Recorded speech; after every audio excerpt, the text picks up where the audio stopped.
ولا هم ينصرون. ویریږي له هغه ورځې نه چې هیڅوک به هیڅ چاته یوه ذره په درد نه خوري، نه به له چا نه فدیه قبوله کړای شي، نه به کوم سپارښت انسان ته ګټه ورسوي او نه به ګناهکارانو ته له کومې خوا نه څه مرسته ورسېدای شي. د بقرې مبارکه سوره چې د قرآن عظیم شان دوهمه سوره ده، په مدینه منوره کې را نازله شوې ده. 280 مبارک آیاتونه لري. تلاوت او پښتو ترجمه یې له 140 آیت څخه اوري. وَإِذِ ابْتَلَى إِبْرَاهِيمَ رَبُّهُ بِكَلِمَاتٍ فَأَتَمَّهُنَّ قَالَ إِنِّي جَاعِلُكَ لِلنَّاسِ إِمَامًا قَالَ وَمِن ذُرِّيَّتِي قَالَ لَا يَنَالُ عَهْدِ الظَّالِمِينَ. یاد کړه هغه وخت چې پر ابراهیم باندې د هغه رب د څو خبرو ازمایښت وکړ او هغه ټول سرته ورسولې. نو الله فرمایل زه تا د ټول خلقو قائد ټاکم. ابراهیم عرض وکړ او آیا زما له اولادې سره همدا وعده ده؟ هغه جل علی شانه ویل زما وعده له ظالمانو سره نشته. وَإِذْ جَعَلْنَا الْبَيْتَ مَثَابَةً لِلنَّاسِ وَأَمْنًا وَاتَّخِذُوا مِن مَّقَامِ إِبْرَاهِيمَ مُصَلًّى وَعَهِدْنَا إِلَى إِبْرَاهِيمَ وَإِسْمَاعِيلَ أَن طَهِّرَا بَيْتِيَ لِلطَّائِفِينَ وَالْعَاكِفِينَ وَالرُّكَّعِ السُّجُودِ. او دا چې مونږ دا کور یعنی کعبه د خلکو لپاره مرکز او د امن ځای جوړ کړی او خلکو ته مو امر کړی و چې په کوم ځای کې چې ابراهیم د عبادت لپاره درېږي هغه ځای په مخصوصه توګه د لمانځه ځای جوړ کړی. او ابراهیم او اسماعیل ته مو په کلکه ویلي و چې زما دا کور د طواف کوونکو، چیله کېدونکو یعنی اعتکاف کوونکو او رکوع او سجده کوونکو لپاره ستره کړی. وَإِذْ قَالَ إِبْرَاهِيمُ رَبِّ اجْعَلْ هَٰذَا بَلَدًا آمِنًا وَارْزُقْ أَهْلَهُ مِنَ الثَّمَرَاتِ مَنْ آمَنَ مِنْهُم بِاللَّهِ وَالْيَوْمِ الْآخِرِ قَالَ وَمَن كَفَرَ فَأُمَتِّعُهُ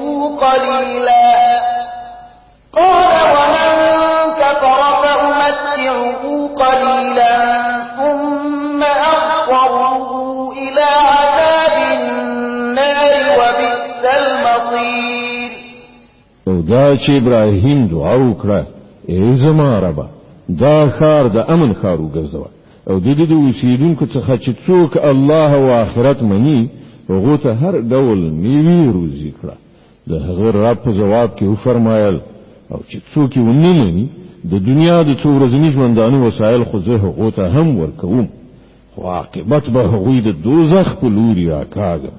او هغه ډېر ناکاره استوګنځای دی. وَإِذْ يَرْفَعُ إِبْرَاهِيمُ الْقَوَاعِدَ مِنَ الْبَيْتِ وَإِسْمَاعِيلُ رَبَّنَا تَقَبَّلْ مِنَّا إِنَّكَ أَنتَ السَّمِيعُ الْعَلِيمُ. او دریات کړه چې کله ابراهیم او اسماعیل د دې کور دیوالونه پورته کول نو دعا یې کوله ای زمونږ ربه لمونږ دا خدمت قبول کړه، ته د هر څه اوریدونکی او په ټولو شیانو پوهېدونکی. رَبَّنَا وَاجْعَلْنَا مُسْلِمَيْنِ لَكَ وَمِن ذُرِّيَّتِنَا أُمَّةً مُّسْلِمَةً لَكَ وَأَرِنَا مَنَاسِكَنَا وَتُبْ عَلَيْنَا إِنَّكَ أَنتَ التَّوَّابُ الرَّحِيمُ. ای ربه مونږ دواړه تا ته غاړه ایښودونکي وګرځوه، زمونږ له زوځات نه یو داسې قوم راوبل کوه چې تا ته غاړه ایښودونکي وي. مونږ ته د خپل عبادت لارې لیکې را زده کړه او زمونږ توبه قبوله کړه، ته لوی بخښونکی او رحم کوونکی. رَبَّنَا وَابْعَثْ فِيهِمْ رَسُولًا مِّنْهُمْ يَتْلُو عَلَيْهِمْ آيَاتِكَ وَيُعَلِّمُهُمُ الْكِتَابَ وَالْحِكْمَةَ وَيُزَكِّيهِمْ إِنَّكَ أَنتَ الْعَزِيزُ الْحَكِيمُ. او ای ربه په دې خلکو کې د همدوی له قوم نه یو داسې پیغمبر را پاڅوه چې دوی ته ستا آیاتونه واوروي هغه ته کتاب او حکمت ورزده کړي او د هغو ژوند ستر کړي. ته د لوی قدرت او حکمت څښتنې. ومن يرغب عن ملة إبراهيم إلا من سفه نفسه ولقد اصطفيناه في الدنيا وإنه في الآخرة لمن الصالحين. اوس څوک دی چې د ابراهیم د مسلک نه کرکه وکړي له هغه چا پرته چې په خپل ځان په حماقت او جهالت کې اخته کړی وي بل څوک دا حرکت کولای شي؟ ابراهیم خو هغه څوک دی چې مونږ په نړۍ کې د خپل کار لپاره غوړه کړیو او په آخرت کې به هغه د صالحانو په ټولۍ کې وي. إذ قال له ربه أسلم قال أسلمت لرب العالمين. ووصى بها إبراهيم بنيه ويعقوب يا بني إن الله اصطفى لكم الدين فلا تموتن إلا وأنتم مسلمون. هغه داسې و چې کله رب ورته وویل غاړه کېږده نو هغه سم د لاسه وویل ما د کائناتو واکوال ته غاړه ایښې ده. پر همدې مسلک باندې د تلو لارښودنه هغه خپل زوجات ته کړې وه او همدا سپارښتنه یعقوب خپل اولادې ته کړې وه. هغه ویلي و چې زما بچیانو الله ستاسو لپاره همدا دین غوره کړی دی له دې امله د مرګ تر وخته مسلمان پاتې شئ. أم كنتم شهداء إذ حضر يعقوب الموت إذ قال لبنيه ما تعبدون من بعدي قالوا نعبد إلهك وإله آبائك إبراهيم وإسماعيل وإسحاق إلها واحدا ونحن له مسلمون. او آیا تاسو هغه وخت حاضر وي چې کله یعقوب له دې دنیا نه رخصتي ده د مرګ په وخت کې له خپل بچیانو نه پوښتنه وکړه بچیانو لما ورسته به تاسو د چا بندګي کوئ؟ هغه ټول په جواب کې وویل موږ به د همغه یو خدای بندګي کوو چې هغه تا او ستا پلرونو نیکونو ابراهیم اسماعیل او اسحاق په خدای منلی دی او موږ همغه ته غاړه ایښودونکي. تلك أمة قد خلت لها ما كسبت ولكم ما كسبتم ولا تسألون عما كانوا يعملون. هغوی څه کسانو چې تیر شول څه چې هغو ګټلي دي د هغو لپاره دي او څه چې تاسې ګټئ هغه ستاسې لپاره دي له تاسې نه به د دې پوښتنه ونه شي چې هغو څه کول. وقالوا كونوا هودا أو نصارى تهتدوا قل بل ملة إبراهيم حنيفا وما كان من المشركين. يهوديان وای يهوديان شي نو سم لار به عمومي عیسایان وای عیسایان شي چې هدایت درته وشي دوی ته وای نه بلکې د ابراهیم مسلک چې پاک او ابراهیم له مشرکانو نه نو. قولوا آمنا بالله وما أنزل إلينا وما أنزل إلى إبراهيم وإسماعيل وإسحاق ويعقوب والأسباط وما أوتي موسى وعيسى وما أوتي النبيون من ربهم والأسباط وما أوتي موسى وعيسى وما أوتي النبيون من ربهم لا نفرق بين أحد منهم ونحن له مسلمون. مسلمانان وایي چې موږ ایمان راوړی دی په الله او پر هغه هدایت چې موږ ته راغلی دی او هغه چې ابراهیم اسماعیل اسحاق او د یعقوب زوجات راغلی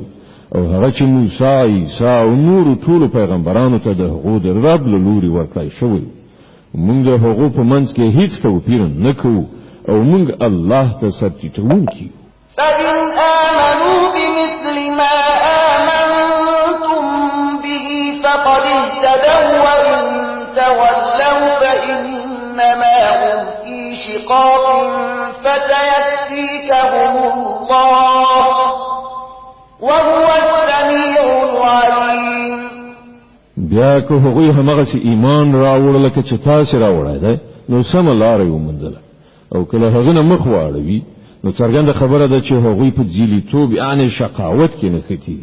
له دې امله ډاډه اوسئ چې د هغو په مقابل کې الله ستاسې د ملاتړ لپاره کافي دی هغه هر څه اوري او پر ټولو شیانو پوهېږي صبغة الله ومن أحسن من الله صبغة ونحن له عابدون و د الله رنګ غوره کړئ د هغه له رنګ نه به ښه د چا رنګ وي او موږ د همغه بندګي کوونکي قل أتحاجوننا في الله وهو ربنا وربكم ولنا أعمالنا ولكم أعمالكم ونحن له مخلصون ای پیغمبره دوی ته ووایه آیا تاسې د الله په باب له موږ سره جګړه کوئ په داسې حال کې چې همغه هم زموږ رب دی او هم ستاسې زموږ عملونه زموږ او ستاسې عملونه ستاسې لپاره دي او موږ خپله بندګي یوازې د الله لپاره خالصه کړې ده أم تقولون إن إبراهيم وإسماعيل وإسحاق ويعقوب والأسباط كانوا هودا أو نصارى قل أأنتم أعلم أم الله ومن أظلم ممن كتم شهادة عنده من الله وما الله بغافل عما تعملون یا آیا ستاسې وینا دا ده چې ابراهیم اسماعیل اسحاق یعقوب او د یعقوب زوجات ټول یهودیانو یا نصرانیانو ووایه تاسې ډېر ښه پوهېږئ که الله له هغه چا نه به لوی ظالم بل څوک وي چې د الله له لوري هغه ته د یوې شاهدۍ ذمهواري ورلغاړې شوې وي او هغه پټه کړي ستاسې له حرکتونو څخه خو الله ناخبره نه دی تلك أمة قد خلت لها ما كسبت ولكم ما كسبتم ولا تسألون عما كانوا يعملون هغوی څه کسانو چې لاړل د هغو ګټلي د هغو لپاره وو او ستاسې ګټلي ستاسې لپاره د تاسې نه به د هغو د عملونو په باب پوښتنه ونه شي سيقول السفهاء من الناس ما ولاهم عن قبلتهم التي كانوا عليها قل لله المشرق والمغرب يهدي من يشاء إلى صراط مستقيم ناپوهان دارومرو وای پر دوی څه شوي دي چې په ناڅاپي توګه له هغې قبلې نه واوښتل چې مخکې د هغې لوري ته لمونځ کوو ای پیغمبره دوی ته ووایه ختیځ او لویدیځ ټول د الله دي د الله چې هر چاته خوښه شي سمه لاره ورښیي وكذلك جعلناكم أمة وسطا لتكونوا شهداء على الناس ويكون الرسول عليكم شهيدا وما جعلنا القبلة التي كنت عليها إلا لنعلم من يتبع الرسول ممن ينقلب على عقبيه وإن كانت لكبيرة إلا على الذين هدى الله وما كان الله ليضيع إيمانكم إن الله بالناس لرؤوف رحيم او په همدې ډول مونږ تاسې یو امت وسط ګرځولي یاست تر څو تاسې په نړیوالو شاهدان او پیغمبر پر تاسې شاهد اوسي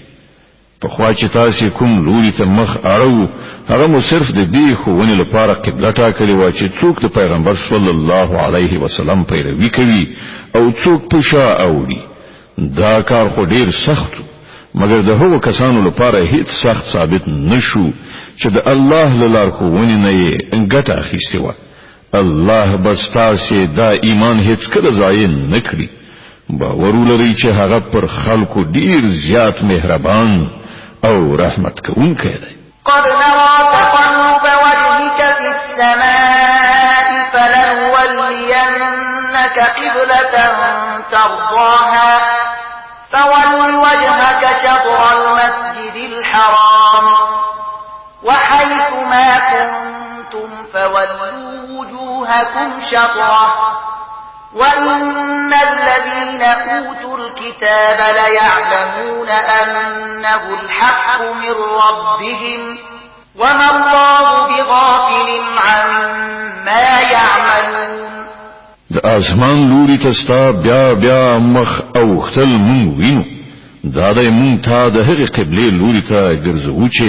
ستا خوخیږي د مسجد حرام لوري ته مخ وګرځوا اوس چې تاسو هر چیرته اوسئ نو همغه لوري ته مخ واړوي مونږ کړی کوم خلکو ته چې کتاب ورکړای شوی دی خو پوهیږي چې د قبله بدلیدو دا امر د هغو د رب لخوا او حق دی خو له دې سره چې دوی څه کوي الله ورڅخه خبره نه دی.